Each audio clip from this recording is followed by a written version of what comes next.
Now, since we are using a pseudoreference electrode, it is vital to use a Redox probe that is well studied so that we can also use them as our internal reference. Again, more details into choosing the appropriate reference electrode is available in a separate video.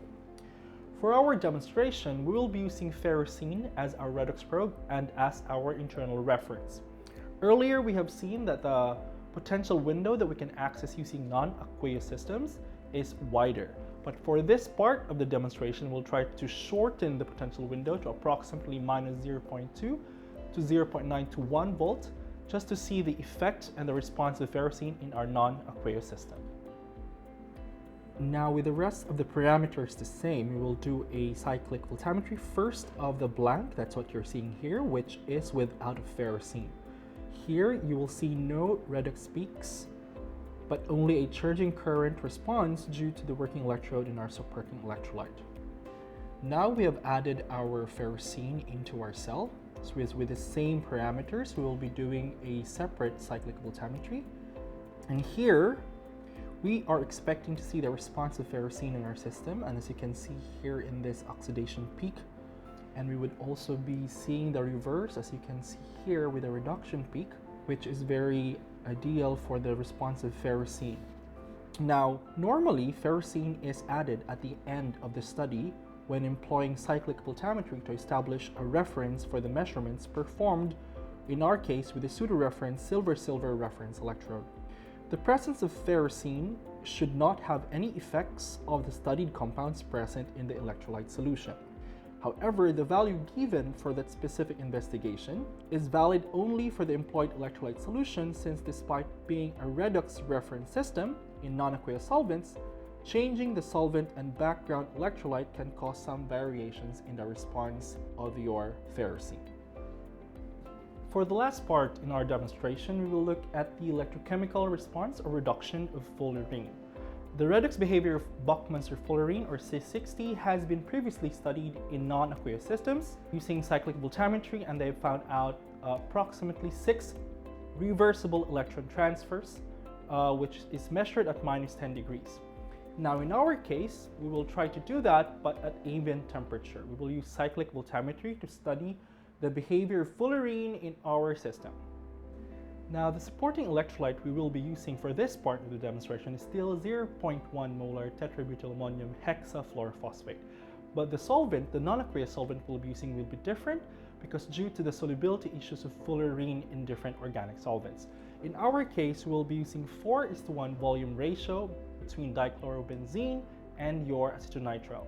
Now remember the importance of making sure that they are dry and that we try to remove as much oxygen as we can, since we will be accessing a wider potential window again.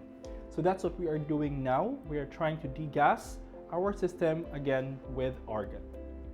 Now we will be doing a cyclic voltammetry on our blank. So remember, the working electrode, the counter electrode, and the reference electrodes are the same. Now, with no fullerene added here, there should be no other redox response that we will see, but just the background response that we will be seeing. Now, after adding our fullerene into the system, we will now do our cyclic voltammetry in the presence of fullerene. As you can see, we are now seeing corresponding reduction peaks of our fullerene in our current non-aqueous systems. So the approximate concentration of fullerene that we have added here at 0.30 millimolars. Now, with our current setup, we are expecting approximately 4 sets of redox peaks. So since we're scanning towards a negative potential, we see peak 1 here, peak 2, 3, and 4. And then of course, as the scan is reversed, we see the corresponding oxidation peaks accordingly. Now, if we go further more negative, there's a tendency that we might see another peak, or there could be an overlap of the solvent breakdown, which is estimated to be approximately at -2.55 versus your ferrocenium according to literature. Now, during the reduction events, electrons are added to the fullerene's lowest unoccupied molecular orbital, or the LUMO, as you see in this corresponding peaks here. So one peak corresponds to one electron movement. So in this oxidation event seen on the reverse scan, as we reverse the scan here, single electrons are also then removed from the fullerene.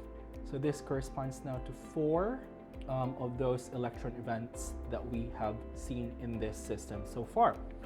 Now, we have added ferrocene as well as our final step so that we are able to use this as our internal reference. And now you would see the response of ferrocene. That peak you see there is the oxidation peak. And then since we are now scanning it the reverse side, we're now seeing the reduction of ferrocene back. So this obvious redox response of ferrocene will now be our basis as we try to shift the whole potential and report our potential window versus the ferrocenium ion. Now when you do that, you will then of course see the shift of the values of your potential accordingly, since you have made this new redox peak response of your ferrocene as your new 0. Now remember, this internal reference response is very specific to the choice of your supporting electrolyte and of course your non-aqueous solvent, and most importantly, the choice of your internal reference or redox probe. And that's it. With that, I hope you have grasped the fundamental aspects and the practical tips to consider when doing voltammetry at non-aqueous solutions. Once again, I'm Bren. Thank you and have a good day.